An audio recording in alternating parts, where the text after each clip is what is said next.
Buonasera, ben ritrovati con noi e con i nostri ospiti. Dedichiamo un'altra puntata, un altro approfondimento ai cosiddetti diritti inespressi, sempre supportati dallo SPI-CGIL del Veneto e quelli provinciali, naturalmente super esperti che fanno delle considerazioni, delle valutazioni sulla pensione di chi va allo sportello, prenotando naturalmente la visita per verificare se quello che prende è una cifra corretta oppure se nel tempo addietro avrebbe avuto diritti a qualche prestazione ulteriore, a delle importi che non sono stati ricevuti, ma perché? Perché non è stata fatta domanda, e ricordate che bisogna sapere sempre fare la domanda. Per fortuna che c'è lo SPI. Che bello lo slogan, per fortuna che c'è lo SPI, vero? Allora, due cose, segretario, vi presento anche i nostri ospiti perché Massimo Cestarro ormai lo conoscete, segretario dello SPI-CGIL del Veneto, ci supporta in queste, non solo in queste campagne ma in tante iniziative dello SPI, ben ritrovato.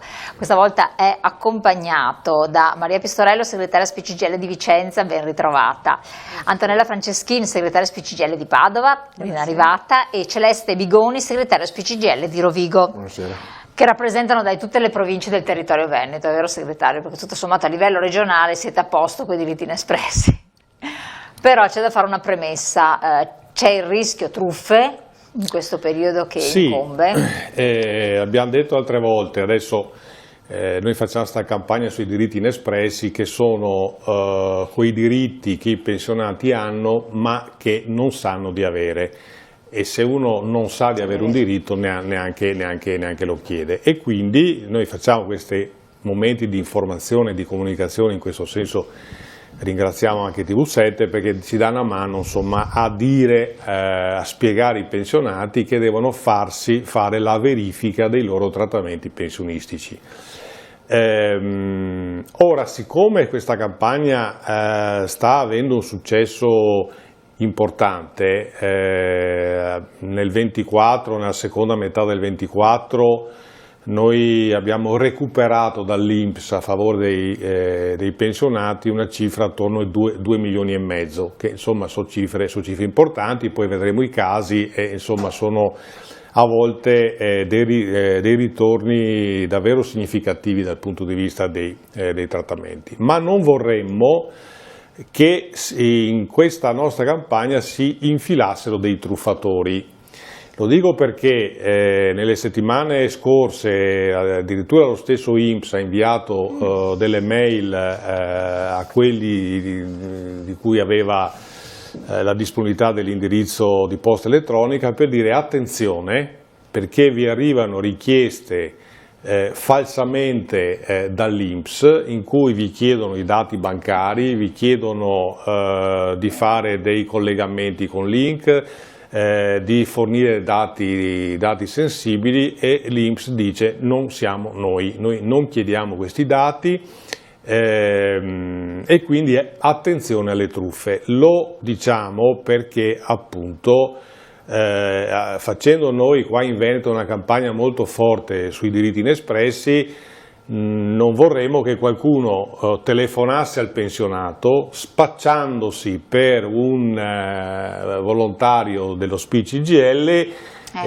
dica al pensionato: guarda, hai dei diritti inespressi, forniscimi i tuoi dati bancari, insomma dati sensibili. Non fornite mai i e vostri quindi poi dati, scatta la truffa. Allora, lo SPI-CGIL non chiama nessuno a casa, risponde alle richieste dei pensionati che si recano presso gli sportelli, presso le sedi dello SPI.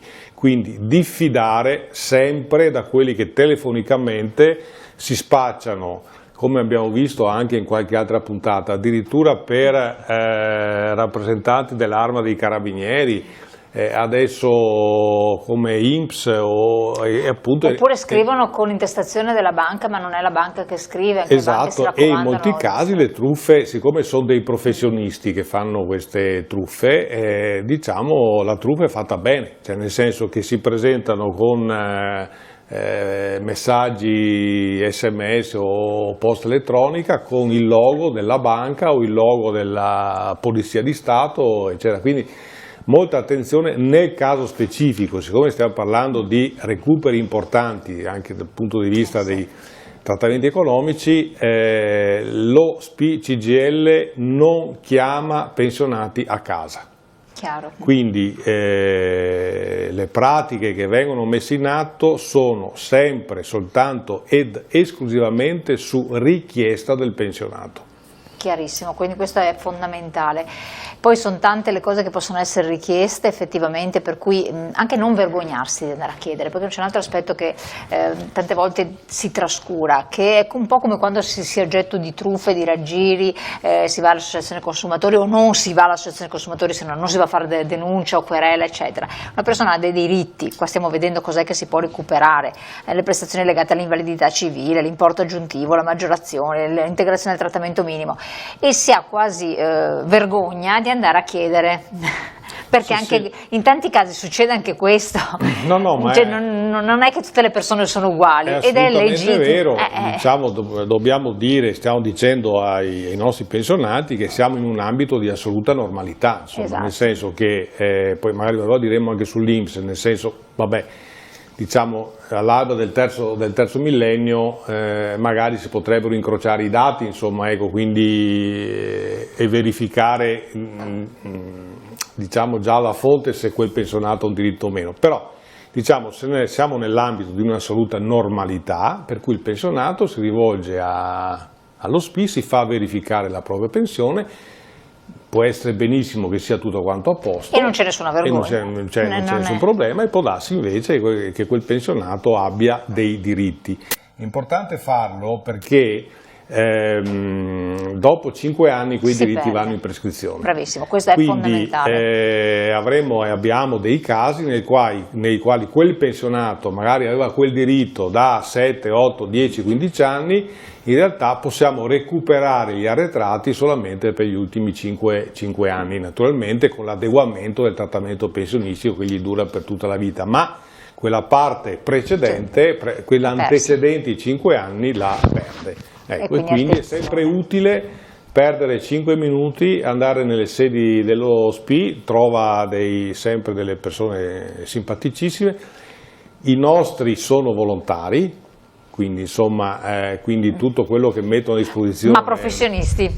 Ma professionisti, qua lo dico per essere chiari, non in tutte quante le strutture dello SPI, che è diffusissimo, certo, in tutto il territorio c'è l'esperto, però sicuramente c'è una persona che gli dice: guarda, vai presso la sede dello SPI di 3 vie a fianco, che lì c'è il nostro delegato che si occupa specificatamente di queste questo cose. È importantissimo.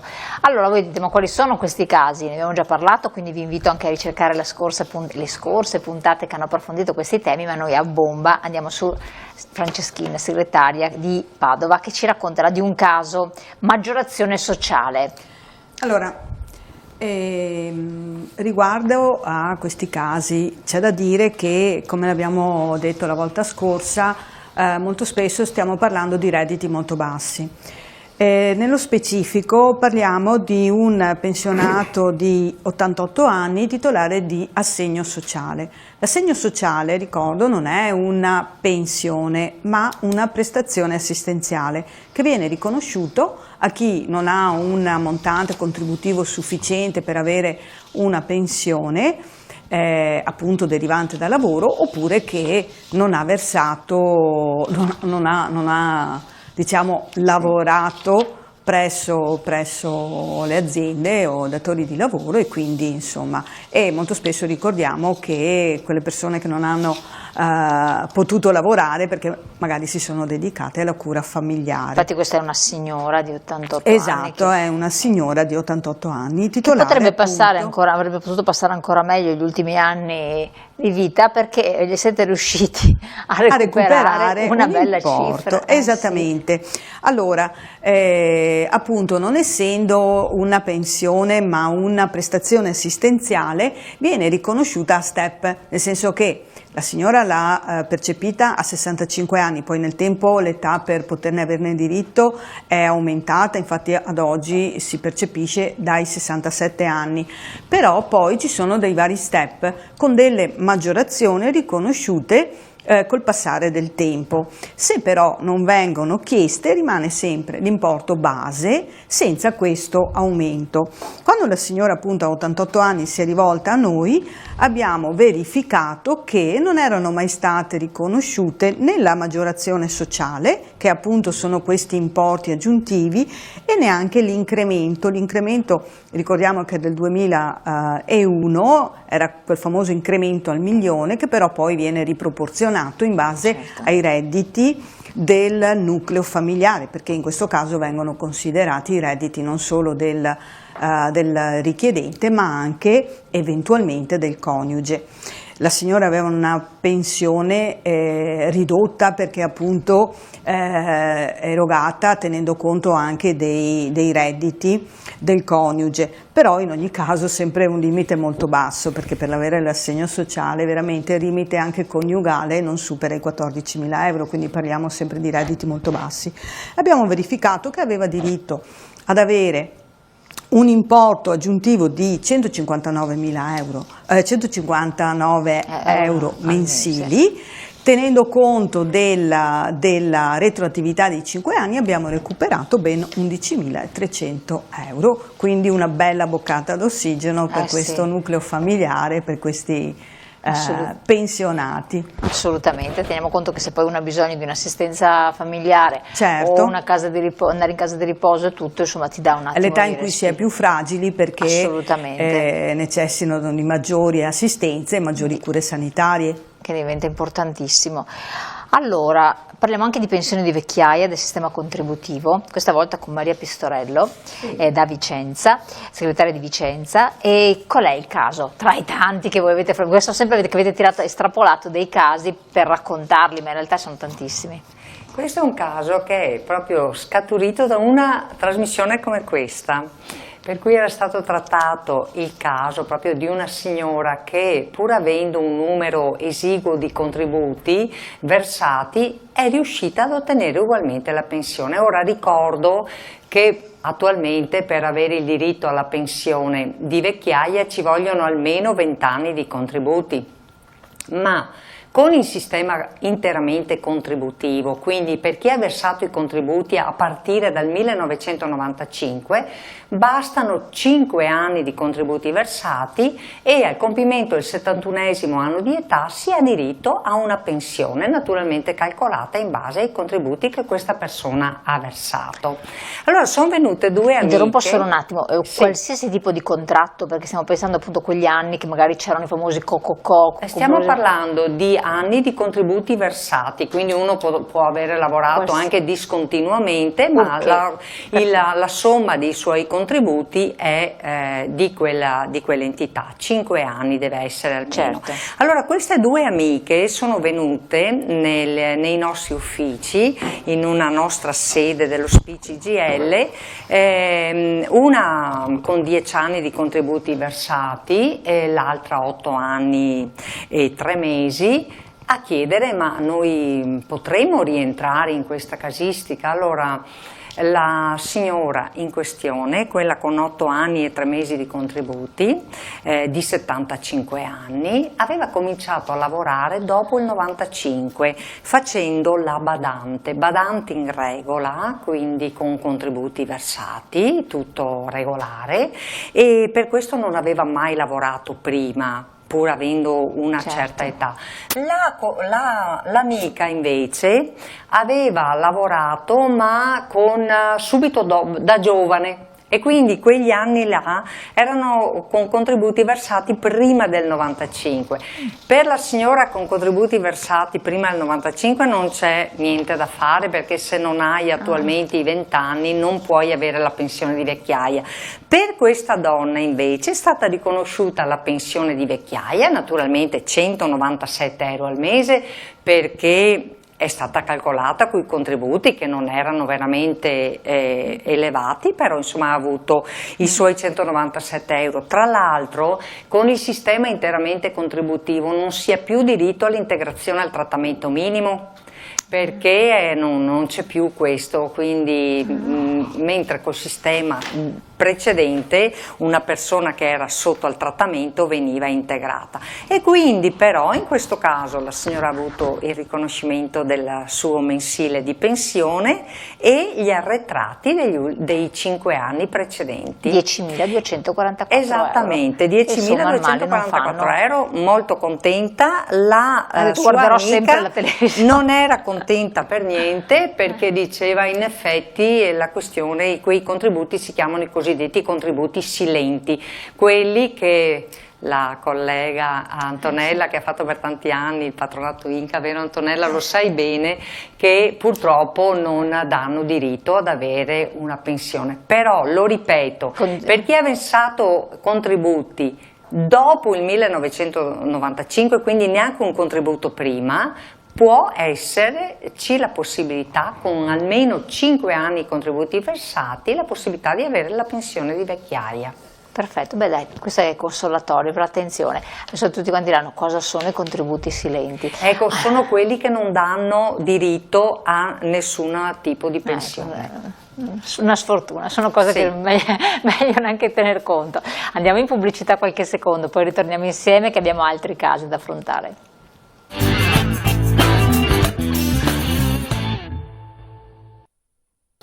Allora, ritorniamo insieme, stiamo parlando di situazioni finalmente in positivo, cioè da un lato viene un po' così la tristezza di dire caspita, se non fai queste domande non ti arrivano i soldi, però quando si sente che si recuperano dei soldi parliamo in positivo con lo SPCGL di cose che si sono ottenute, con tutte quelle che state lottando per ottenere, queste sono cose positive. Andiamo da Bigone, andiamo da Rovigo e parliamo di assegno al nucleo familiare su reversibilità. Che cos'è? Di che cosa si è trattato? Qual è il caso? Allora, noi controlliamo centinaia di pensioni attraverso quel modello che si chiama OBSM, che è il certificato di pensione sostanzialmente. Ovviamente non in tutti i controlli riscontriamo dei diritti inespressi o delle prestazioni, come le chiama l'INPS, legate al reddito, perché fortunatamente sono corretti e quindi bene. Certo. Poi abbiamo anche dei casi dove non si passa direttamente attraverso il controllo di questo modello, ma come in questo caso è venuta la figlia di questa signora pensionata, novantenne, vedova, il marito era un dipendente dell'Enel. È bello che abbia detto che è venuta la figlia, come contava con un'amica, perché ci può essere delegata anche i figli. La mamma aveva già riconosciuto l'invalidità. L'invalidità può essere riconosciuta al 100% con o senza l'indennità economica di accompagnamento, la cosiddetta pensione d'accompagnamento, pensione di invalidità. Comunque il diritto, indipendentemente appunto dall'assegno, se c'è o non c'è, se viene riconosciuto il 100%, il diritto al cosiddetto assegno familiare comunque sussiste. Quindi è venuta la figlia con il certificato medico da noi, perché facciamo anche questo tipo di attività, il certificato medico, tutta la documentazione che gli abbiamo detto che serve per fare la domanda di aggravamento per la mamma. Nel momento in cui noi abbiamo raccolto la pensione, alla quale fra l'altro va anche allegato il precedente verbale dell'invalidità già riconosciuto, abbiamo visto che aveva comunque il 100% e quindi ci siamo posti il problema di andare a verificare se c'era un diritto precedente da rivendicare. E appunto, fatto questo tipo di attività, lei aveva il 100%, il marito, che era deceduto anni prima, era un dipendente dell'Enel e quindi abbiamo scoperto che aveva diritto a questo assegno che precedentemente era già stato anche trattato, ma ritorna, è uno dei diritti inespressi che più scopriamo. Questo assegno scattava il diritto, sono 52,59 ma 52 euro circa 53 al mese, e abbiamo recuperato i 5 anni di arretrato, 60 mensilità, che moltiplicato per 52 dà l'importo degli arretrati, e la messa in pagamento per i mesi a venire che questa signora avrà sulla sua pensione. Fra l'altro abbiamo anche avviato con questa persona, che questo rientra anche nella nostra attività, che non è solo sempre specifica rispetto a somme o importi, ed è l'attività del cosiddetto sportello sociale che noi abbiamo. nel senso che alle persone particolarmente fragili, come in questo caso, 100%, 90 anni, che deve fare una domanda di, come si dice, di invalidità, di aggravamento, è ovvio che va seguita in un modo diverso rispetto agli altri. Noi con questo sportello sociale, che cosa facciamo? Ci prendiamo in carico la persona fragile, la accompagniamo per tutto il periodo, il percorso che ha dal momento in cui fa la domanda a quando gli verrà riconosciuta l'invalidità, gli consigliamo di fare tutti i passaggi che sono necessari per avere non solo l'assegno familiare, ma viene volgarmente detto assegno di cura, che sarebbe l'impegnativa di cura domiciliare, che sono degli importi erogati a sostegno delle persone che hanno questo tipo di fragilità. Li aiutiamo quando hanno il diritto, alla esenzione dell'IVA sulle auto per gli invalidi, oppure come fare per avere il tesserino per il parcheggio degli invalidi, quindi fate tutto questo, lo fa lo SPI. Oppure ancora per quanto riguarda il fatto di avere esenzioni da ticket, eccetera. Quindi ci prendiamo in carico la persona, questo sportello sociale dove abbiamo i nostri collaboratori che sono specifici per questo tipo di tematica, gli passiamo in brutto termine, facciamo conoscere la persona, se la prendono in carico e la seguono dall'inizio alla fine. Noi abbiamo scoperto l'assegno, bene, ma poi altre prestazioni ci sono che vengono seguite dallo sportello sociale, quindi in questa integrazione facciamo questo tipo di non è cosa di poco conto, anche perché non è facile farlo, infatti. Volevo chiedere, visto che passo la parola alla nostra segretaria di Padova, che è stata nell'Inca tra l'altro, proprio per precisare, perché giustamente tante volte anche noi andiamo in confusione, ma anche i nostri telespettatori, questa parte previdenziale la fa l'Inca, la fa il patronato, perché cosa fa l'Inca? 2 parole. Allora, quando parliamo di diritti inespressi diciamo che appunto noi facciamo una verifica, come diceva Celeste, no? La presa in carico della persona che si rivolge a noi e la seguiamo, diciamo, facciamo un'analisi della sua posizione. Poi lo SPI non ha, diciamo, gli strumenti informatici per poter inoltrare le domande, per cui si avvale dell'Inca, che collabora in stretta attività, per poi inviare le richieste all'INPS, perché sono delle vere e proprie istanze che vanno inviate e poi l'INPS le dovrà elaborare in base ai dati che noi abbiamo raccolto. Quindi c'è una stretta collaborazione tra SPI e patronato, perché l'uno è a supporto dell'altro, uno per la parte tecnica e l'altro invece per la parte di consulenza e di avvicinamento poi ai assolutamente, questo era importante, perché puoi chiedere a lei segretario, giustamente alcuni dicono ma se io ho il mio commercialista che mi segue e gli dico guarda che possiamo chiedere qualche cosa in più, non sempre, visto che c'è questa integrazione, visto che ci saranno degli algoritmi, c'è tutta una serie di un'attività che deve essere anche consolidata nel tempo, come diceva prima anche Maria Pestorello, con segretario, a mano a volte si fanno i conti, non è che tutti possono farlo, bisogna assolutamente no. Allora, adesso senza entrare in dettagli, però lo SPI da qualche anno a questa parte, lo SPI e gli altri pensionati e gli altri sindacati dei pensionati hanno fatto un accordo con l'INPS che consente a un certo numero di delegati dello SPI di accedere presso la banca dati dell'INPS e verificare la posizione di quel pensionato, ed è una convenzione. L'Inca ha un'altra convenzione molto più antica rispetto a quella di cui parliamo noi, che consente di avviare le procedure. E quindi non è. Quindi diciamo c'è lo SPI che verifica il dato, lì dove appunto c'è la necessità di diciamo, aprire un'azione nei confronti dell'INPS, questo lo fa il patronato in forza di una convenzione antica che esiste, tra i patronati e l'INPS. Non è una precisazione proprio per far capire l'attività, che non è facile. Torniamo a lei Franceschini, raccontiamo di questo caso di integrazione al trattamento minimo, Ovvero, allora, prima abbiamo visto un caso di maggiorazione sociale su un assegno. Adesso invece di integrazione al trattamento minimo stiamo parlando di pensioni derivanti appunto da contributi versati. Però non sempre, pur lavorando diversi anni, Maria prima l'ha detto, ci vuole per chi ha contributi prima del 1995 almeno 20 anni. Una posizione con almeno 20 anni di anzianità contributiva, però molto spesso, pur avendo lavorato, la pensione non arriva ad un importo che è cosiddetto minimo, che viene stabilito ogni anno in base appunto alle condizioni economiche del paese. Comunque c'è un trattamento minimo sotto il quale non è possibile andare se i redditi familiari sono al di sotto di un certo importo. Quindi tenendo sempre in considerazione gli altri redditi, se una persona è in possesso anche di redditi diversi dalla pensione, e poi tenendo conto appunto del nucleo, quando parliamo di nucleo non si intende l'intero nucleo familiare ma quelli del coniuge, certo, i redditi del coniuge. Ecco, tenendo conto di tutti questi elementi, se la pensione non arriva a quell'importo minimo che adesso è commisurato a 603 euro, è possibile integrarlo.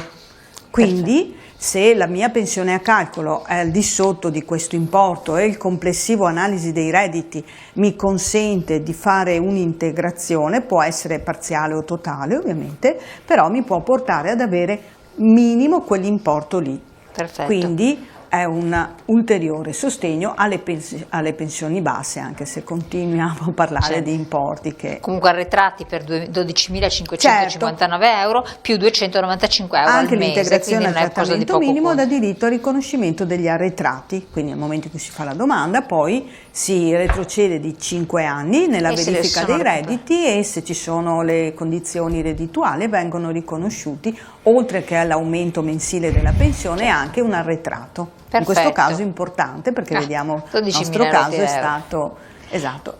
Maria Pistorello, un altro caso, parliamo invece di maggiorazione sociale e di incremento, andiamo verso la fine della trasmissione, sì. Quindi andiamo ecco, in questo caso la pensionata aveva una pensione integrata al trattamento minimo, non aveva nient'altro, è venuta da noi, abbiamo sempre fatto il controllo, in questi casi qua noi invitiamo sempre il pensionato a fare il controllo, perché lo dicevamo proprio bene, lo dicevano anche gli altri interventi. Qui stiamo parlando di pensioni medio-basse, non stiamo parlando di pensioni alte. Quindi... Infatti ci sono dei limiti di reddito sia individuali che coniugali entro i quali rimanere dentro, ma nel caso di questa signora qua ci siamo resi conto che poteva avere l'arretrato, la maggiorazione sociale della pensione e anche l'incremento.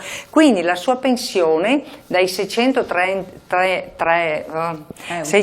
euro che prendeva, scusate, è andata fino a 740 più euro 132 euro al mese, esatto. Ha incrementato la propria pensione di 132 euro al mese e ha preso anche gli arretrati, 8.600 euro di arretrati. No, è poca cosa. E questo è stato una bella bel soddisfazione. risultato. Lo ricordo.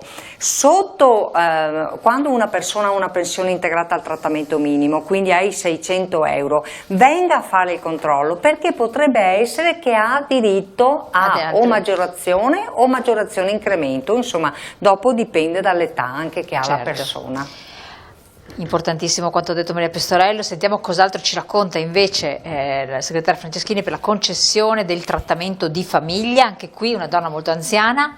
Esatto, una donna molto anziana, ben 98 anni, anche lei in una condizione di invalidità, quindi titolare di una pensione di reversibilità. Abbiamo visto che un po' è quel tipo di prestazione che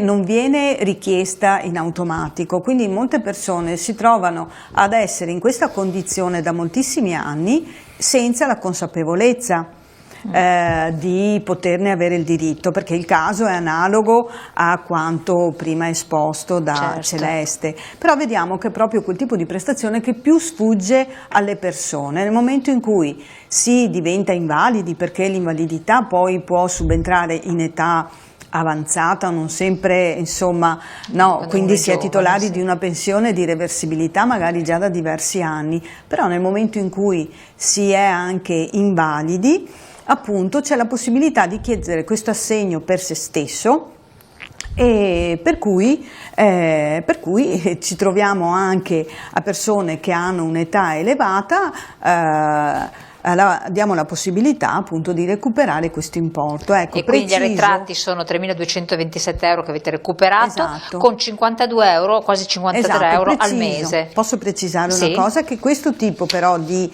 assegno viene riconosciuto a chi ha una pensione di reversibilità derivante da lavoro dipendente e non da lavoro autonomo, come coltivatore Però, diretto, artigiano o commerciante. Però d'abbondanza è meglio in ogni caso andare a chiedere. Certo, è sempre Non si meglio sa fare mai. una verifica, perché magari ha diritto a qualcos'altro, Esatto. magari un'integrazione al trattamento minimo. Assolutamente sì. Andiamo all'ultimo caso, passiamo adesso invece nuovamente alla zona di Rovigo, assegno al nucleo familiare 14ª, di che cosa si tratta? Si tratta di un pensionato con una moglie a carico, quindi l'unico reddito familiare è la pensione di questo pensionato, che nel momento in cui abbiamo fatto il controllo era di 1.066 euro netti, quindi stiamo parlando di 1.185 euro lordi. Non avevano nessun altro tipo di reddito, nemmeno la casa di proprietà, perché erano in affitto, e quindi l'unico reddito che era da questo che gli faceva scattare questi diritti. Nel corso del 77 anni, quindi era già da un po' che era in pensione, quindi torniamo al famoso discorso che è indispensabile farsi controllare la pensione quasi subito dopo, perché era da un bel po' di anni che era in pensione, precisamente 10, perché c'è andato con i 67 anni, ed aveva diritto all'assegno familiare, perché lui e il coniuge non si raggiungeva un determinato livello di reddito, e quindi aveva diritto all'assegno familiare. Non c'erano fortunatamente per loro nessun invalido in famiglia, e quindi l'importo, quello di 46,48 euro, è l'importo massimo che si può avere in queste situazioni. E poi aveva diritto ovviamente anche alla 14ª, perché il reddito familiare corrispondeva anche col reddito individuale in questo caso, e quindi aveva diritto ai 5 anni di arretrato di assegni familiari, 46 e 48, che hanno portato 4.887 euro. Complessivamente sono 4.887, più di cui 2.870 2.870 di assegni familiari, e 2016, adesso vado mal contato, di arretrati della 14ª. Messi assieme, perché abbiamo fatto un'unica pratica, sono 4.880 euro. Quindi è stato contento. Vale la pena spendere un minuto su questa persona qua. Questa persona è partito nel 2020, aveva una pensione nel 2022, quindi non tanti anni fa, di 1.040 euro. Pagava 770 euro di tasse in un anno. Nel 2025 quei 1.040, a seguito della rivalutazione delle pensioni, che sarebbe l'adeguamento al costo della vita, non sono aumenti, certo, sono adeguamenti, sì, e non sempre pari al 100%, è arrivato a 1.194 lordi, e netti sono 1.072, che sono quelli che abbiamo verificato. Purtroppo lui è passato dai 772 euro che pagava di IRPEF nel 2022 ai 1.379 che pagherà nel 2025.